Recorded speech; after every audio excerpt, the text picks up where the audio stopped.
Patay ang isang abogado habang kritikal naman ang kanyang fiancé matapos silang pagbabarilin sa sitio Tenorio, Awang Datuudin Sinso at Maguindanao del Norte bandang alas 3:15 ng hapon nitong Lunes, Marso 17.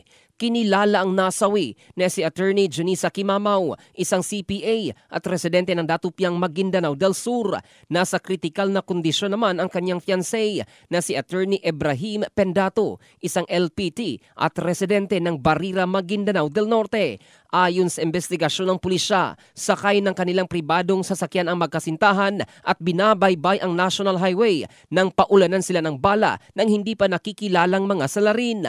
Agad silang isinugod sa pagamutan, ngunit idiniklarang dead on arrival sa Attorney Kimamaw habang patuloy na ginagamo sa Attorney Pendato. Ayon sa ulat, nakatakdasan ng ikasal ang dalawa sa susunod na buwan bago mangyari ang pamamaril. Kaugnay nito, mariing kinundina ng Integrated Bar of the Philippines at ng Philippine Institute of Certified Public Accountants, Cotabato City Chapter ang krimen at nananawagan sila ng anggarang hustisya. Patuloy ang investigasyon ng mga otoridad upang matukoy ang motibo at mga responsable sa naturang krimen. In the heart of changing lives, ito si Jofel Candado ng Brigada News Philippines, the Music and News Authority.